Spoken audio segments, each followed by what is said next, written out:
In the Huddle was created to give student athletes, parents and coaches an inside look at the journey through US college sport and all that comes with it. The demands, the experiences, the excitement and the opportunities available to our student athletes from around the world. Study and Play USA facilitates a comprehensive, customised approach for student athletes and families for their whole journey, from their high school preparation years right through to US college graduation. Welcome to this episode of In the Huddle, talking tennis today. I'm joined by two guys I grew up with playing the junior tennis circuit, all of us trying to beat each other. But nowadays, some 30 years later, we've got quite a lot in common. We still work in our sport. We all believe in the benefits of the college pathway. We've also all written a book about our experiences. So today's episode, we're going to have a chat all about that and our own perspectives on the sport of tennis and some insight as to how young juniors and their families can best navigate junior sport, not just tennis, and in general discussing how the college pathway fits into that. So I'm joined by Luke Bourgeois, who's Director of Voyager Tennis in Sydney. Luke's, for those who don't know Luke, former top 10 ITF junior, highest ATP ranking in singles was 260 odd.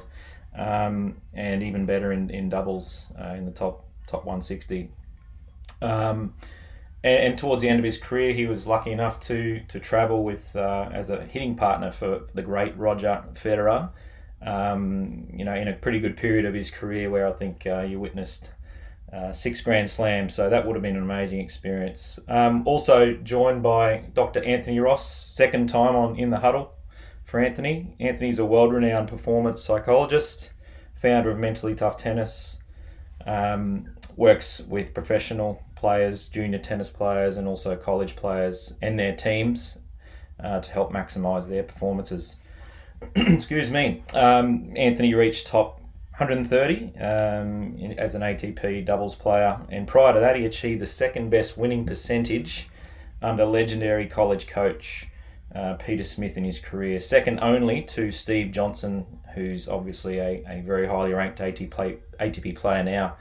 But prior to all this, we played a lot of junior tennis together, and we've all lived to tell the tale, and we'll be sharing some of that today. So welcome, boys. Thanks, Chris. Great to be here. Thanks, mate. Absolute pleasure. Awesome. Fair introduction there, guys. You guys have got pretty good. I've given yourselves a big rap there. But done well. So look, we can all be has-beens today and reflect on some of that good stuff, I reckon, and hopefully produce some topics that might resonate with some of these tennis families out there and that are trying to navigate it all. So might just start it, like if we have a chat about our junior careers, I think, guys, it'd be pretty interesting for people to listen to. It's a while ago, but I think some of the things that you face as a junior we still face today, and we all see that as coaches and in our jobs.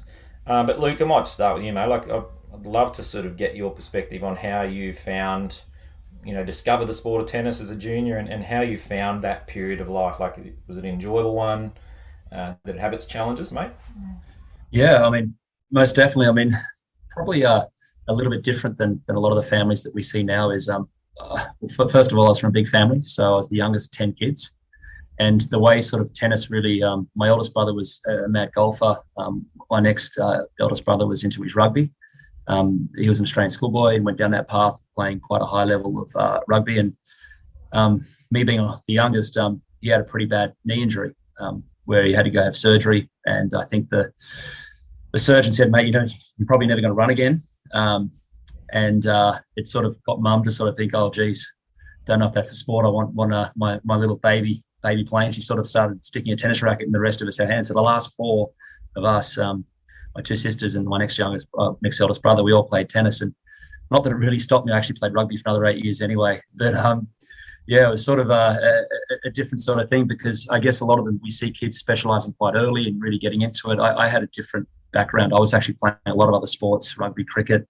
I mean, you name it, anything you could compete with, I was playing, and still played a little bit of tennis. But it wasn't until I was around 15 that I really sort of caught the bug, where I started getting a lot more exposure, found a really good environment, had a great coach, actually, Kim Warwick, who was had come back as a former pro. I mean, he was an Australian Open finalist, won 6 slams, and my mum knew his sister, and I was actually his first pupil when he first came back to Australia, and Kim was the one that sort of got me really playing a lot. But I mean, early days, it was all just sort of local comp and getting out there and playing when I could, playing with family. But I sort of really remember my junior career sort of happening around 15 was a real age where you start seeing that sort of stuff happening, where first time I left Sydney to play, I went to Canberra, which was a great experience. And I know one of the things Kim would always say is, look, there's no need to travel until you're the best in the state or the best in the city, and then you can sort of look to go beyond that. And the next experience, when I started sort of coming across and seeing your names of like C. Bates in the draw, the superstar from Brizzy, and and the boys early on, obviously looked to really look up to you guys as obviously being probably more established players, was again going to the Nationals in Burnie as a 16-year-old. Yep, remember that well. Yeah, some of those rain delays, everyone out there squidging, and I still remember losing my first round, love and love, at Nationals. It was probably one of the only 2 love and loves I lost in my life, but it was different journey than what we often see. But again, something that really intrigued me and I loved about it was the athleticism. Also too, like playing a lot of team sports, sometimes you'd be in that team and you could try your best, and no matter what you do, you actually didn't really have an impact on the result. That's one of the things that I really loved about tennis, was being in control and having the opportunity to compete hard and probably frustrate people and try to figure people out. There's all the different things that you start seeing that we know at a high level of tennis. It really is about what goes on between the ears, and that was what really sort of grabbed me and what I really enjoyed. But yeah, that junior career sort of, gosh, it feels like it was so long ago now, but there's so many memories that can just sort of flash back for it. But it did transition quite quick, because I wasn't necessarily the best, but I was really motivated and enjoyed it.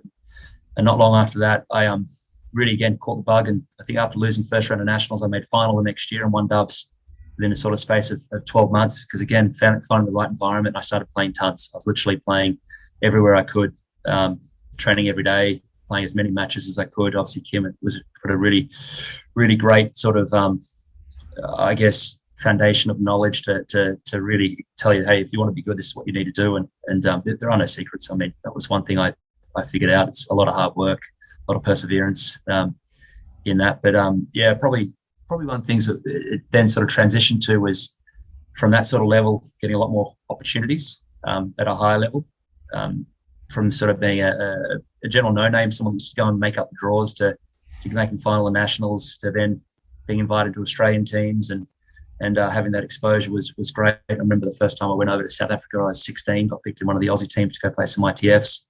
I didn't even know what they were. It's funny. I remember playing. It ended up being a grade 3 ITF where I got in. I made semis and I got my first ITF points. I didn't even know what it was. And yeah, it's sort of, it's probably, again, going to the Aussie Open later that year.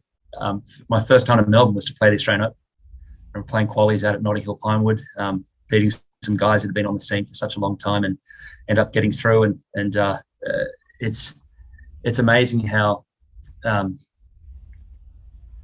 small the tennis world is, but at the same time, how it can take you all over it.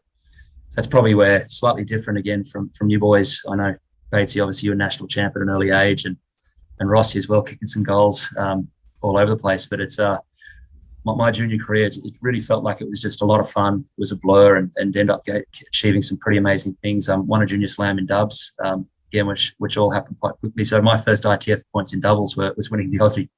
So awesome. Yeah, it all sort of happened through quite quickly. And I guess there's so many experiences. Probably think of again, we know the skills that you can develop and the personality traits that it creates. I mean, even again, I don't know why I'm thinking of this, but I remember playing one match against a couple of blokes, probably don't want to name them as well, but getting to the death of the match and thought it was game, set, match. Then all of a sudden, no, they disagreed on the score. Think we've all been there and had to end up start the third set again and go back to it, because I don't know about you boys, but it's I view tennis, and again, I know we're all the same opinion, is it just gives you those life skills to really develop different traits. And I know we talk about a lot with the kids that we work with is having that positive mindset, working hard, being resilient, because the amount of times you've got to pick yourself back up off the floor,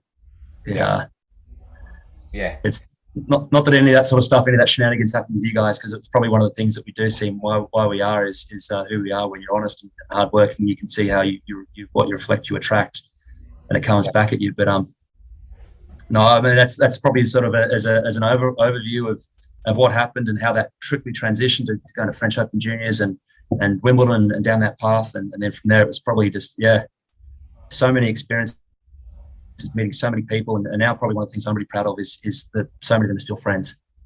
Yeah, that's good, mate.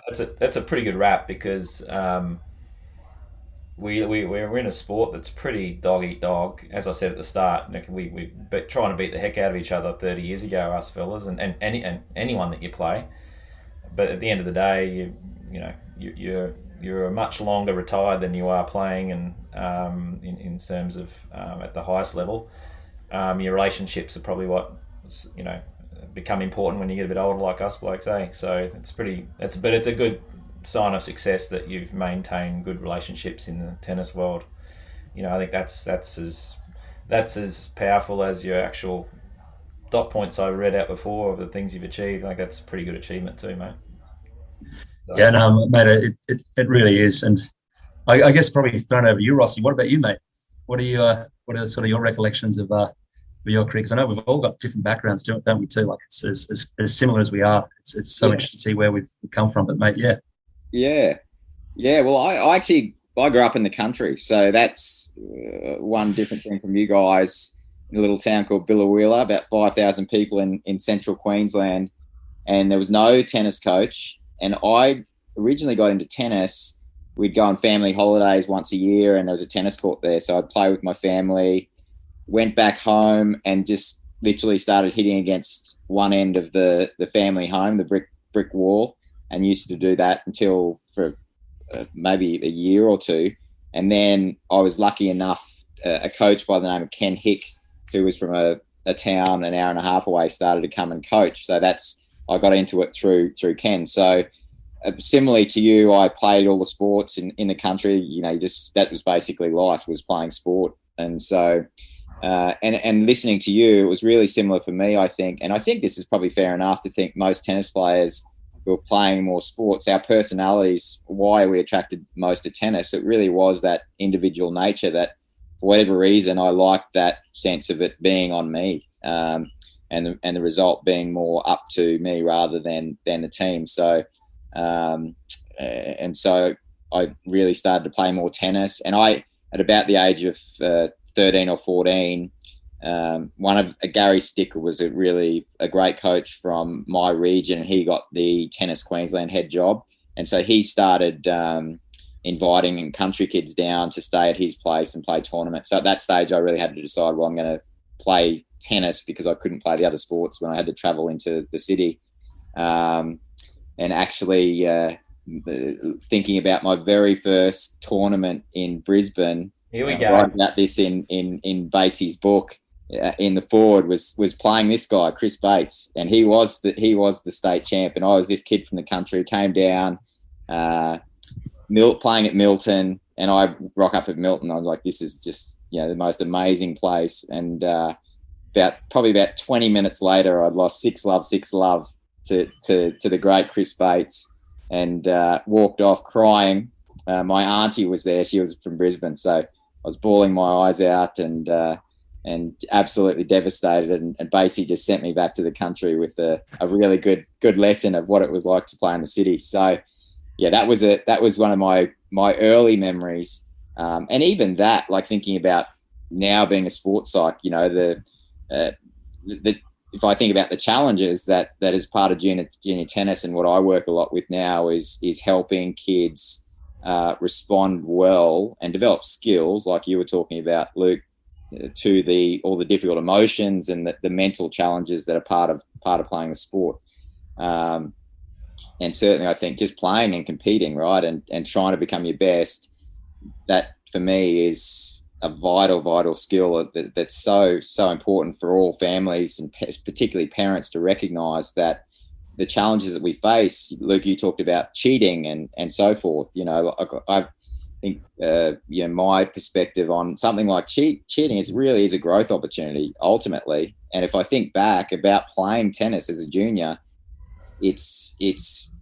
I'm thankful that I was out there competing, occasionally getting cheated, because it really is they're the sort of things that help you, give you the opportunity to potentially develop resilience, particularly if parents are seeing that and keeping connected with, for me, the big picture, right, of why we want kids playing tennis and so forth. So so that was I just kept, as a junior, just kept getting more and more into it. I just loved the sport, like you guys, and eventually moved down to Brisbane, and then I started getting more serious in the state squads and so forth. I just sort of steadily improved over time, and a bit unlike you, Luke, like you really improved very, very quickly, right, within that year or two when you got serious. But I was sort of just a steady improver over time, I think, steadily improved. And by the end of the juniors, I wanted to go pro, but I realised I wasn't good enough.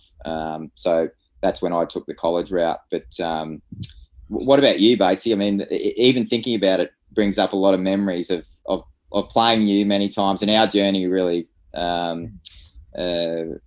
correlated in many ways in the juniors. And I guess the last thing I'd say is I would agree when I'm thinking about families in the sport, and I think perhaps these days it is harder to see it like we did, which was really we were great friends not only at the end of our careers but throughout, right? Like when I think of our sort of age groups, my best friends in the world are tennis players who I grew up playing with, and we were also during the time, and even our families, Batesy, were like really, really good friends throughout. So for us, it was like a great social like atmosphere as well as competing. I think the tournaments and so forth, like our whole families, we always look forward to going and hanging out. And mate, yeah. I think that's likely less common these days for whatever reason. Maybe you have some insights on that one too, Batesy and Luke. But think about it makes me think about your book, Batesy, and writing about those junior memories growing up. What are your thoughts and memories on the junior stuff?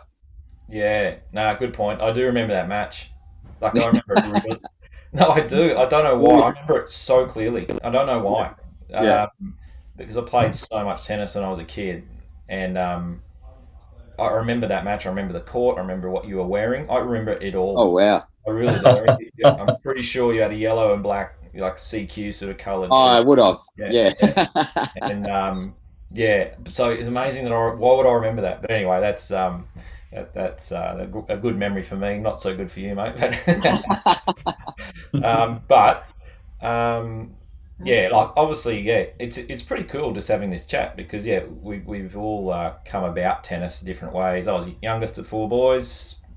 Dad, massive tennis family. Mum, not so much, but I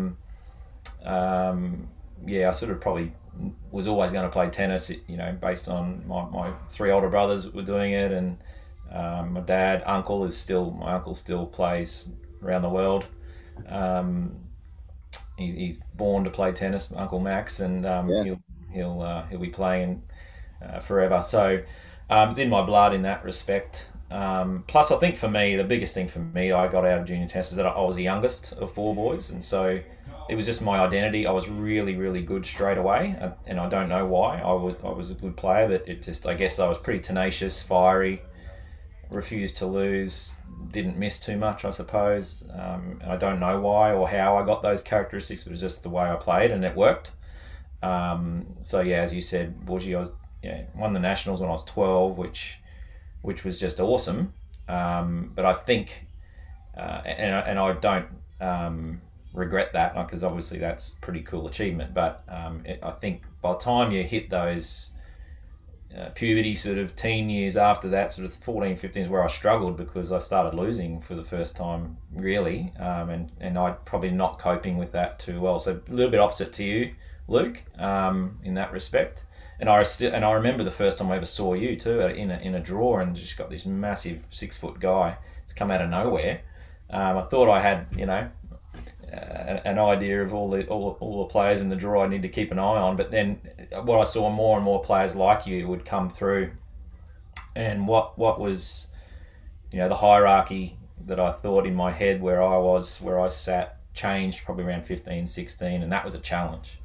And so that's where I probably lost my enjoyment just for a little while of tennis, because I just was trying to figure that stuff out, and how to deal with losing, really, and probably how to deal with not growing. I sort of wasn't the biggest kid, and sort of had a bit of a real late growth spurt well after high school, really, for me. So yeah, they were my challenges. But we could talk all day about some of the things that we've come across in junior tennis, but ultimately it was a very positive experience.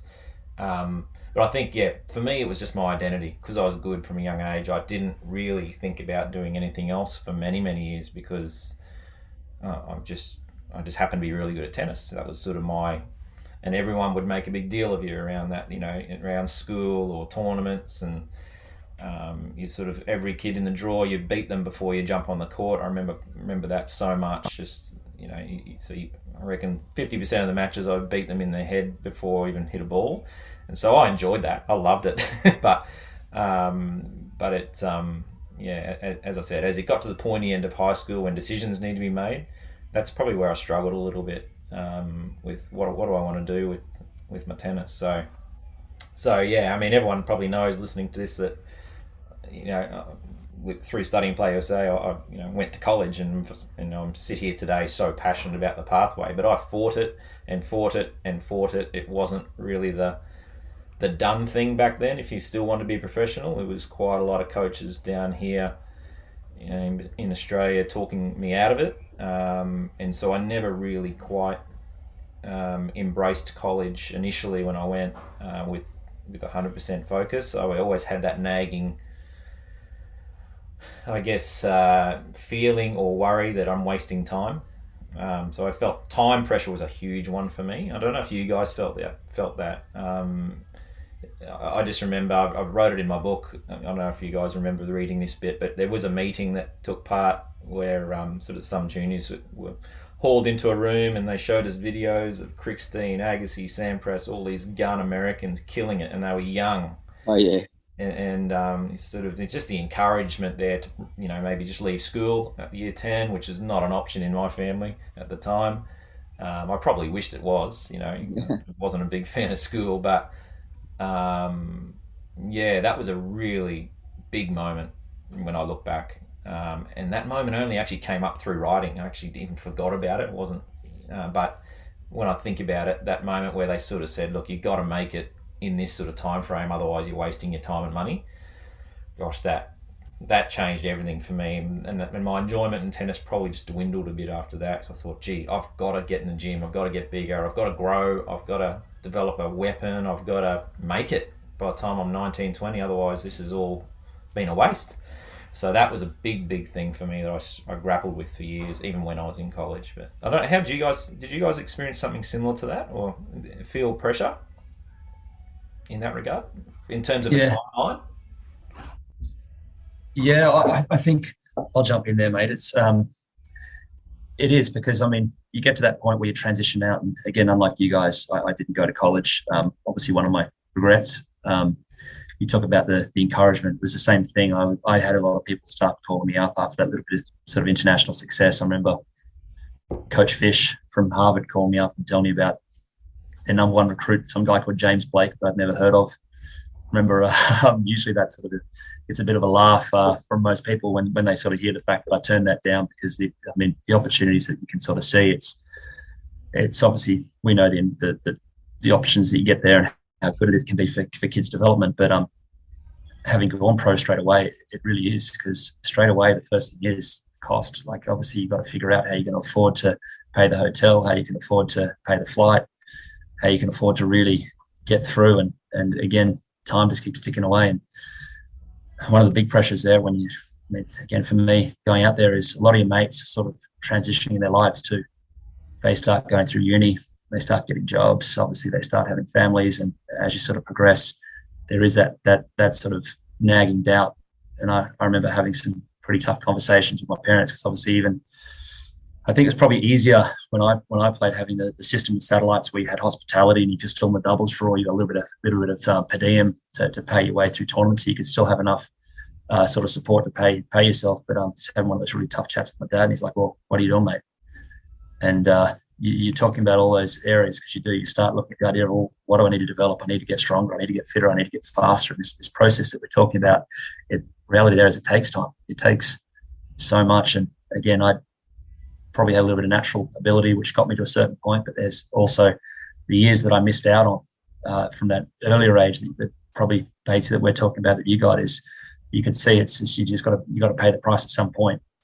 And that pressure that's there, it can really weigh on you and make you think. I mean, I can't count the amount of times that I thought I was going to quit and want to hang them up. Tough losses in the middle of nowhere. It's funny, I'm not sure if I'm jumping off track here, but Rossi, I remember some good ones with some good mates of yours from Queensland, in Toby Mitchell and Grant Silcock. Yeah, some of the boys. Yeah, we had some good battles in the Ukraine.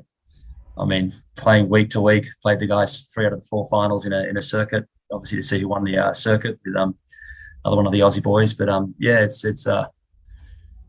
it really does provide some of those sort of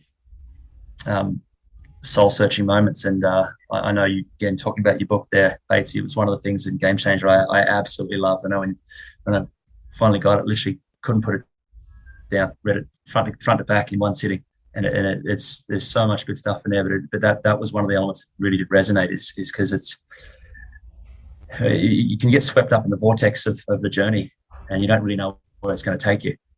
And but I know all the experiences that you had. I'm pretty glad that I did, because I've come out on the other side, obviously being equipped to handle a lot of things that life could throw at you. Yeah, it's a good point, mate. I think just touching on that, like, because you're right on the subject matter that I want to chat to you boys about, because this term called making it, I struggled with it, right? And I think making it, to me, just the way it was presented to me and talked about with the coaches that always said it's like there's only one good outcome in as a tennis player, and that's being a pro. And there's nothing else to gain from playing tennis. Like, that's how I heard it. Obviously, that wasn't the explicit message, but how I heard it was, you've got to make it, otherwise you've wasted all your talent, or you're not getting anything out of tennis unless you make it. So that's how I heard it. And so when you sort of getting into 17, 18, 19, you've also got this message saying, look, you're running out of time. Honestly, it was just such a tough thing for me to get my head around, like, in that time pressure. I mean, there's nothing more stressful, I reckon. Like, it's just, being able to perform under pressure, under a time prescription. Like, to me, that was a big thing for me. I don't know, but yeah, this making it term, I never really grasped it. So, like, to listen to you, like, all three of us are pretty similar in the sense that, we didn't become household names, in Australian tennis necessarily, but we've all got a lot out of the sport. So the term making it can be really, it really was defining for me, and it probably shouldn't have been. But have you got any take on that from Dr. Ross up here? Yeah. I think it's easy to look back now, isn't it? Maybe at the time as a junior, and when families are in the competitive landscape and listening, getting advice from coaches and so forth, it's probably easy to look back now and say, you know what, all these things we experienced, some good, some bad, some challenging, a lot of fun, all this big mixed bag, was just all incredibly important, valuable experiences. And I think, we've talked about some of the benefits, and most of all, as we've mentioned a few times, for me, is this just a sense of resilience, right? That you develop in a sport like tennis, in whatever path you take. It just develops such resilience. I've worked in different sports, and for me, just the requirements of tennis as a sport and the challenges that you face, and the idea of being on the court on your own and having to figure stuff out and face challenges and getting exposed, there's no hiding. It's just such playing the sport and competing and trying to do your best is just it's an incredibly valuable experience just on its own. So yeah, that sense of the benefits you gain and the joys that the sport bring, there's obviously much more than just making it. And I think my second point on it would be what's really important for families to understand is that most families, or a lot of families and parents, think the idea of making it, so to speak. So let's when I think of making it, when I was growing up, it was top 100, like become a top 100 ATP player. That was the number. Yeah. So there's a real confusion or a misunderstanding around the idea, if you make the top 100, if you're on that pro tour, you're going to be happy like that. And having got to a certain level where I had some exposure to that level, hung out with a lot of players who did that. But one particular memory I have, which I use a lot when I'm talking to families on this idea, is when I was in college. Actually, I went to Pepperdine and in California, and over one of the summers, at that time there was a WTA event at Huntington Beach in Los Angeles, and our coach Peter Smith, who you mentioned, I'm not quite sure how, organised for a couple of us to be hitting partners, and I became Martina Hingis's hitting partner for a couple of weeks. And she was number one in the world at the time, and going from college, I was like this is going to be unbelievable. Like, how good is this going to be? Go hang out. How good must her life be? This is going to be the best. And literally within like 2 days, I reckon, I was just sitting there on the court going, well, like, this doesn't really seem much fun. Like, this doesn't seem much enjoyment. And what really hit me at that point was I genuinely believed that, look, she was number one in the world. I was a college kid, zero money, done nothing. Like, I was happier than her. I can guarantee that, right? And just from that experience, it became really, really quickly, I recognized that the challenges she had and that was something that I could have never wrapped my head around, the idea that you could be number one in the world and unhappy or not enjoying that experience.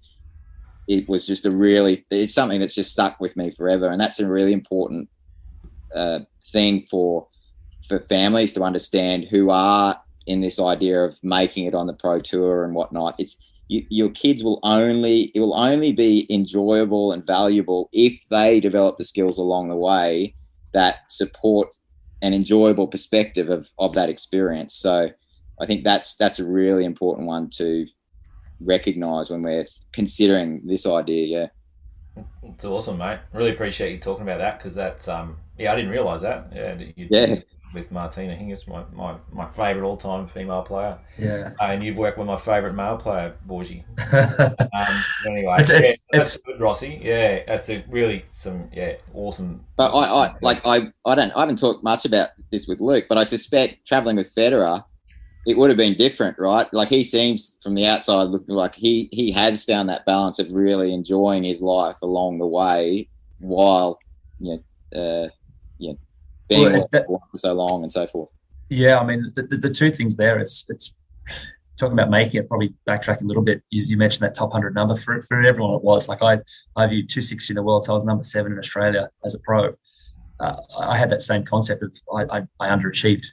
And now with the coaching experience that you have, you actually recognise that the wins, I mean, beating a guy like Andy Murray or David Ferrer or the Bryan brothers, having those wins along the way, you can celebrate it in a different way. But yeah, it's a really interesting comment, because the second thing there is, interestingly enough, I was Jennifer Capriati's hitting partner. Okay.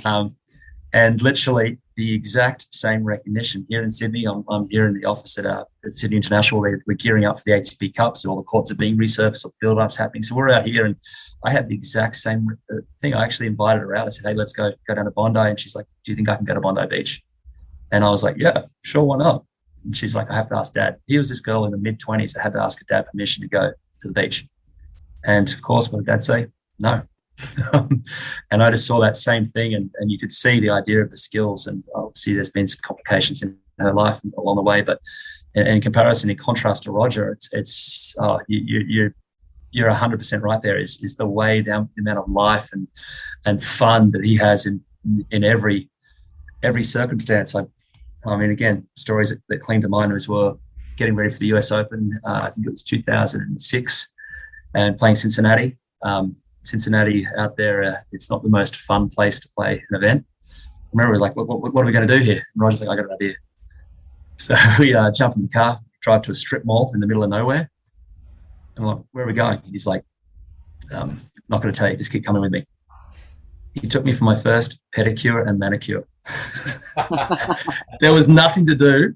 And it was like the craziest thing. And I was like, don't think I've ever actually told anyone. I was like, you swear you can't tell any of the boys, you can't tell any of the boys that I'm in here with this. But it's just, no matter where you were or no matter what it was, you'd always find something fun, something, and again, just to be able to go in and see it. And that's the personality that he is. And again, I know his mum obviously speaks at length about the way she actually tried to raise him, some of the things that she did even as a youngster, trying to get him to be independent, even as a young 12-year-old in Basel, to get on his push bike and drive through traffic and get across to tennis and do that himself. You can see how such an important part in the bearing on how we perceive things and what you can make of it, because, again, Roger is a great example there of no matter where he is, he's always going to be having fun, always having a good time and getting the most out of it. That's pretty cool, mate. And I think one of the much as those are all good points, I think what the listeners will probably really want to know is you mentioned that that was your first pedicure. Does that suggest you've had more? My first and only, mate. Okay, good. Okay, I'll clarify that one, mate. Cheers, bud. Guys, I might just moving on to the college stuff. I know we've heard why you went to college, Rossi, which was, you know, in your mind you thought you needed more time and you weren't yet good enough and needed that exposure. And we know why you didn't go, Luke. And if I was in your position, I dare say I definitely would have done the same and not gone. And obviously the reason I went, probably talked about that a little bit as well. And it's obviously touch on that a lot in the book. The book's obviously not about college. It's actually what I got out of college, but it's actually this journey that we've just been talking about and how it led to college and what college then did for me. But if we talk college for a bit, I think the big is it, you know, obviously in what you do in Voyager with you've got a very big college focus. It's not the only pathway, but it's a great pathway, and I think it's gaining more traction, you know, every day here in Australia as more and more kids going. And I think we'll touch on why I think that is later. But I think just with college, in terms of that transition from junior tennis into this massive team environment, that was the biggest thing for me. And I think that's so beneficial. And we just talked about enjoyment.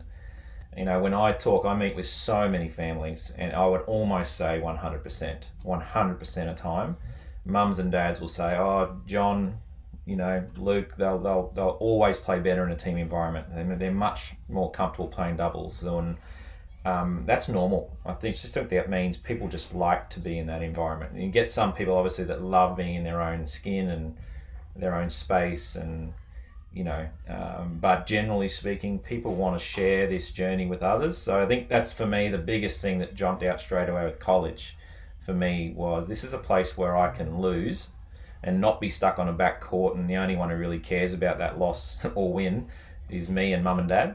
Like, no one else cares because they want to beat you. Whereas in America, I can have some devastating losses here. I'm going to jump on the team bus and we're going to whack our arms around each other and we'll sing a team song and we'll listen to some dodgy country music and have a nice dinner. You know, did you find that too, Rossi? Is that something you expected when you went to college, or is that just well, I guess, yeah, you didn't, because we didn't do that much team stuff growing up.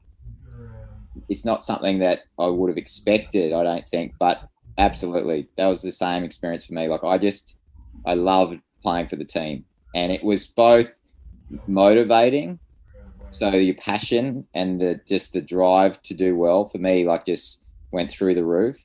But as you say, when you had the losses, you could still have the enjoyment of your teammates and hanging out together and consoling each other, I guess, and so forth. So I think that absolutely was a massive part of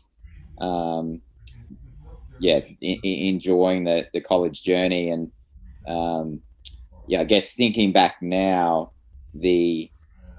I think just the level of care you have for for what you're doing is higher for me, like than when I eventually went out and played doubles on the tour and so forth. Like the just how much I wanted to win and how much I really struggled with the losing and so forth was just so high in college tennis that it's definitely, for me, it was just the highlight of my tennis playing life for sure. Some of the big matches in front of really passionate crowds and so forth was, they're memories that I'm very, very glad I've got, and they're very vivid, to this day. Yeah, that's good. Good point. Because I think at the end of the day, no one knows when a career is going to end for anyone. It doesn't matter how good they are too. And I think that's something that was a big selling point to me for going to college, was come and have an amazing experience at if nothing else, right? Yeah. And what will happen with your tennis will happen. And those types of memories, that's probably why I started writing the book, was actually just to share those memories so that my little fella can read it, and his kids maybe one day if they're interested in reading about their old granddad. But that's why I started writing it. But in writing it, it also brought up all these challenges that we've just been chatting about. So it's pretty cool. But yeah, I think a lot of people mistakenly think this is a book about trying to encourage people to go to college. I mean, I think it worked for me, and it works for a lot of kids and a lot of people. Rossi, you've had a successful outcome out of it as well. But I think it's not to say that this is a blue sky, everything's perfect pathway either. You're still dealing with difficult scenarios. You're away from home, and you're obviously the homesickness. For me, I had a few heart issues, literally. Had to have an operation here and there, and injuries and all sorts of things. But I think that's why you go to college, to sort of embrace it. And so I think that's probably the main takeaways from college. But have you, Luke, I know you didn't go, mate, to college, and you always say it's one of your big regrets, but through, I guess, your mates who've gone, and I guess the players that you've coached, right, is there anything else we've missed there that you've noticed that seem to be the good outcomes from that pathway? Yeah, I mean, as you mentioned there, it definitely is one of the few regrets. I feel like, it would have created more opportunities. I would have been even a better athlete with that 4 years of grounding. But just, again, talking about it now and again, reading your book, which I recommend for everyone. It is such a great read just from a storytelling perspective. But it's probably what resonates for me is even having the experience of not, and the tough times too, especially when you're trying to establish yourself on the tour. We know how tough it is.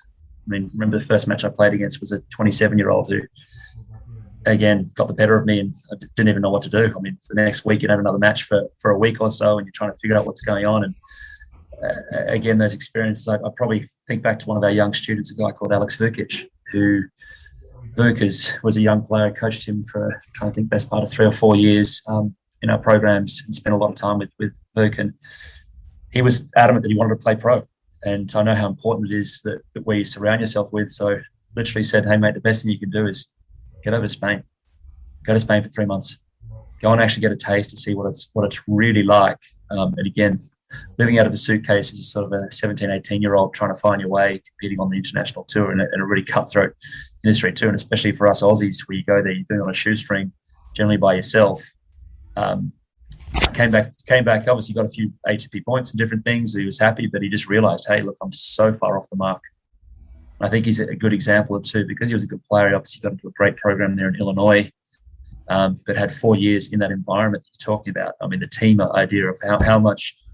So, you're sort of talking about the idea of winning and losing as a team, but just having that support to be there to push each other. Because for us here at the academy, we had a day on Monday and Tuesday where we had all our team, as well as an orientation day for our incoming students, and just that whole element of team and seeing how you interact and how you can push each other and drive each other. It's just, it's massive. It's massive. And Vuk's a good example there of where he's been able to go on. I'm not 100% sure where his ranking is. He's down 140, 150, but obviously doing it tough through the COVID times. But you can see how it just makes you a better version of yourself, having that team that you're constantly sparring against, as well as driving drive each other to new heights, but as well as to sort of galvanize and come together to try to beat other teams.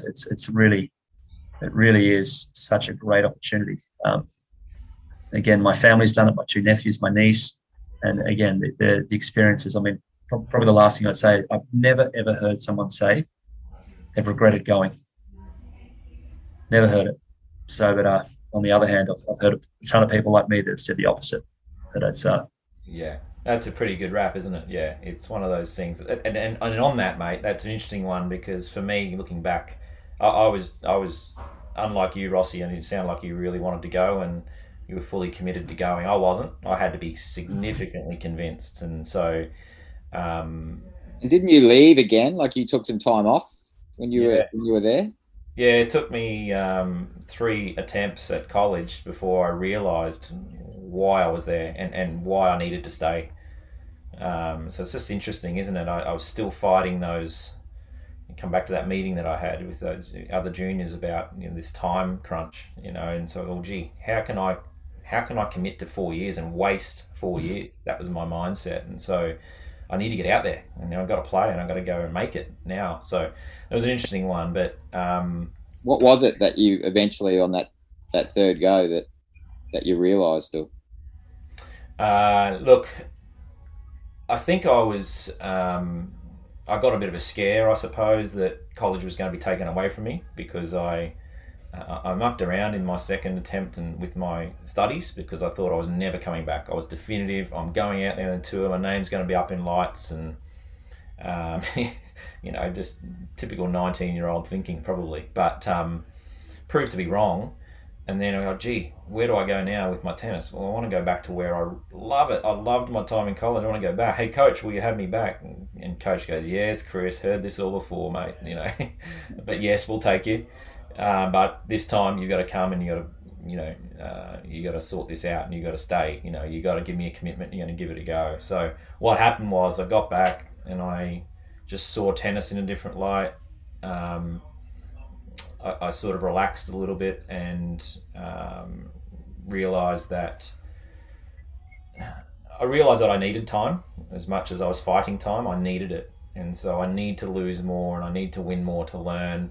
And I just started doing well academically. That was probably the other thing. I found what I was really interested in studying, which was consumer behaviour, marketing, advertising, business. I just found that really interesting, and had some unbelievably good professors that were sort of mentoring me through that path. And so all of a sudden my mind's opened up to something other than tennis for the first time ever in terms of a possible career. And then also I guess I had a heart problem too, Rossi, which you'd know about, and that changes things too, because gee, what if I actually can't play tennis? What if something else happens where I have to keep forfeiting matches because of this heart complaint? So I was forced to just think differently and think outside that box. So, and the scary thing is, or really crazy thing for me, is that the minute I did that, the minute I sort of started focusing on study and focusing on something other than tennis as a career, my tennis went like that. So, and then you go, but even then, I still knew that I still wasn't quite good enough. So I was just in a better place, a bit more open. I'm probably just another year or so older as well, so a bit of maturity. And I was losing enough just to make me realise that, gee, maybe I'm not quite ready to be a pro, and maybe I don't want to be, So, and maybe it's okay if I'm not. Maybe I'm not a failure if I don't make it in that sense. So that was the realisation. I think I wrote about 4 chapters on that concept. Yeah. So yeah, that was a really interesting period of life. But yeah, it's I think it's why I'm so passionate about the pathway now, and is because that nearly didn't happen.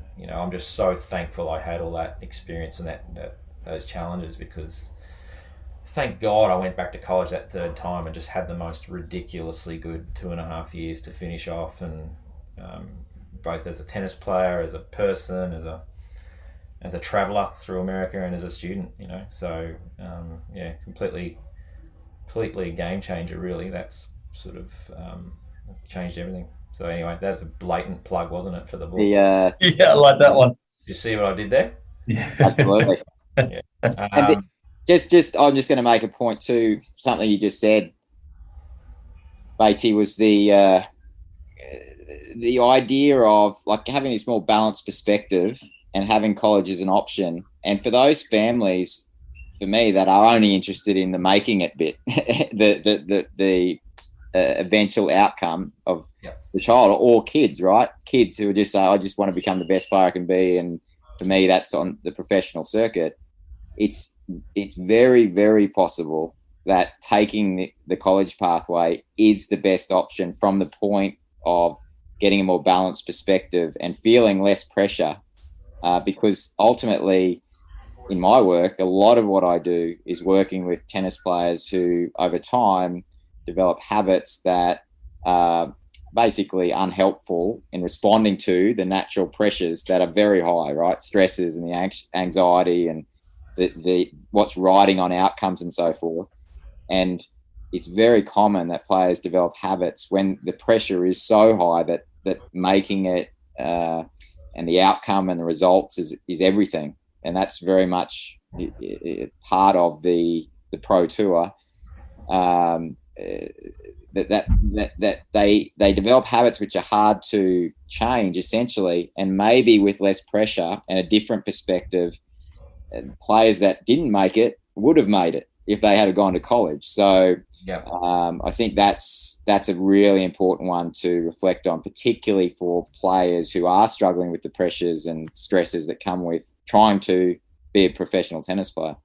Yeah, that's a good point. I think statistically too, right, to back that point up, I think the average age now in that top 100, if we call that the making it zone, right, where people are making a bit of money, sustaining their livelihood, I think, statistically it's an older generation now. There's some young guns, always will be, but you still got time. I think it's 10 years from when you finish high school on average. Age of 27 is how long statistically they say you've got to make it. So that's 10 years. Why not spend 4 of those in college saving money and learning? We're not in a rush, okay? And I think that's the big thing. We were back when we were all juniors. That was the mentality. I still think some people are stuck in that rush. There's no doubt about that. I think we haven't really recovered fully from that era. Like, that's 30 years ago. But I think people have got time. Just, and the thing is, there's no contract in college. There's the expectation that you see out your first semester at the very least. And that was a massive selling point to me. You don't need to commit to 4 years. Come and try it. See if you're good enough. If you're beating everyone, off you go. If you're not, maybe you just need to hang around for a bit. So I think that's all good points there. Rossi, there's plenty of fantastic examples though of guys who were doing incredible things in college. Your Isners, and most recently Norrie. I think of Norrie. I worked with TCU when he first came, freshman and sophomore, and ultimately he was dominating college tennis by his third year, but he stayed 4 years, and it hasn't hurt him, just winning his first Masters series a couple of months ago. Yeah, and he's a fantastic example of when you get into a program that's right for you and you get really good support around you, and like Luke said about Vukic, that it's a fantastic way to maximise your chances to eventually become successful on the Pro Tour, for sure, if that's what you want to do. Yeah, that's right. I think it's sorry, Chris. Yeah, go ahead, mate. No, I was just saying, I think it's a stretch for any of us to say, college is the best pathway to pro. I think you could argue for it, you could argue against it, but I think you could argue any pathway. I think there isn't one. I think you mentioned it before, Luke, that there's no real secret recipe, right? It's just working hard, and you need luck. There's no doubt about it. You need some luck with injury. You need luck with just timing. Ideally a bit of financial backing, and all those types of things can help. But yeah, why not go somewhere? This is my mentality. Why not go somewhere where you're going to find all those things out? Before you get on the tour, you're going to physically develop, emotionally You're going to have something else to fall back on that you're working towards that makes you feel good about yourself. Okay, and then you're in a great situation, age 21, with the world at your feet, with the degree behind you. Gee, am I good enough, or do I want to be a pro? Okay, yes, awesome. If not, okay, go forth and get a real job, cut your hair off like I did, and hopefully it grows back. And off you go. Yeah. So anyway, I think you were going to add something, Luke. I cut you off. No, it is. I mean, we're talking about again, different journeys that we've taken, and all, I would say, ended up in relatively similar sort of positions. But it's what I've seen as well is the idea of kids that, again, even the journey I took, people that did go to college, you find that they can battle away on tour for the first 3 or 4, 5, 6 years. What I saw is the kids that went to college, they actually just got through that really hard yards much faster, because, again, they're in an environment, being part of that team where you're going as a freshman, generally competing against other freshmen. You can see you're doing your strength work. You actually had that 3 or 4 years of development being in that nurturing environment. I mean, I saw a lot of guys, and one of my contemporaries, a guy called Pete Luchak, and to see what Luch did through college and how quickly he then transitioned into having a really successful career on tour. I mean, I'd almost argue that if he didn't go to college, I think it would have been very, very difficult for him to actually get the grounding what he needed to get at college at Fresno State there to end up being a top 100 player for an extended period of time, because you just see how quickly they can transition from college. And again, the timeline, as you've mentioned there, is if you're good enough, early enough, you might only stay 2-3 years, whatever it may be, and then transfer. And I know some of the guys that did play on tour have then turned and gone back to college after they've finished playing on tour. So there are those opportunities to take that different pathway. And again, the more I talk about it, the more I'm kicking myself that I didn't have people like us that were sending me down the right path. Yeah, because it's a lot of fun. And that's the key thing, I think, also too. It's just, again, the stories that you hear, and for me, so often, my nephew who's graduated from college, I mean, you hear the stories of people flying back to their mates' weddings and all the different things all around the world. And it's just, you can see it's literally, as you said, the time of their lives. Yeah, really good, and probably not a bad one to finish off on, guys. Mindful of your time, you're both busy men. Might just finish on one just quick thing, guys. Maybe just one last piece of advice for juniors and parents who are out there now navigating this pathway as a junior tennis player or parent. Just to finish off, I'll leave you two with the final word. Rossi, you go. Okay. Rossi, you can start. I would say, I just reinforce, I think, what I said earlier, and that is, when you're viewing tennis, I would say view it as the opportunity of a lifetime to have a lot of fun, develop great skills, and ultimately use it as a venue for learning skills, creating great memories, relationships that can help you enjoy and make the most of your life, whichever path you go on. And seeing it through that perspective from a family point of view, in my experience, is the best way to set kids up to have that experience and maximize their chance to become as good as they can. It's a good little pot of gold there, Anthony. That's going to be hard one to follow, Luke. But he's gotten into my head, because, I mean, for me, I took that tennis being the vehicle that just opens the world to you. And that's really what I see is again, it's a really similar sort of line of thought there, where it's being able to enjoy the journey. Too often we get so caught up in the outcomes and thinking about the destination. I know it is cliche in that sense, but it literally is that exact same concept, where if you can really enjoy the ride and enjoy the process and enjoy the experience, the friendships, the journeys. I mean, look at for us, I mean, the tennis world, it can take you all over the place, and you can experience so many great things and meet so many cool people that will shape you for all. So, I mean, Rossi, I can't top that, so I'm just going to jump on the bandwagon there and literally say the exact same thing, because it is so true.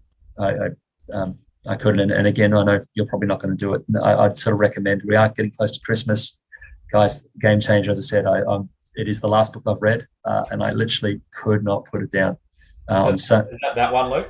Yeah, and it's still sitting by my bed, mate. It's still right there. I see it every day. But it really is for all parents that are, I mean, again, not just interested in the pathway. I mean, to me, interested in sport, in tennis. It just shows you how much sport can shape you and the environment. And that's where I think your journey, Chris, was, again, for me, it was so cool to see you and know you from a 12-year-old all the way through to now, and the journey that can take you. I mean, I think it was such a fantastic read that I just highly recommend it to everyone, and make great Christmas gifts. Oh, mate, the check's in the mail. That was well said. I appreciate it, fellas, and appreciate you joining me today and having a bit of a reminisce. And great to catch up anyway. But hopefully, we've been able to impart a little bit of our advice that we've learnt along our own journeys, but through those of the kids that we work with and families. So, really appreciate your time, guys, and I'll hopefully catch up with you both before Christmas. We might do this again, and we'll do volume 2. We can tell some more stories and get into more juicy details maybe. Yeah. All right. That sounds like fun. The next trip that Federer took Luke on after the pedicure. Yeah. Volume 2, the teaser. Volume 2. There we go. Probably be in Dubai. You have to tune in to find out what it was. Yeah, that's right. It's a teaser. I like it. Well, good Fantastic stuff, fellas. Righto. Cheers, guys. Good to Pleasure. chat. Boys. Right.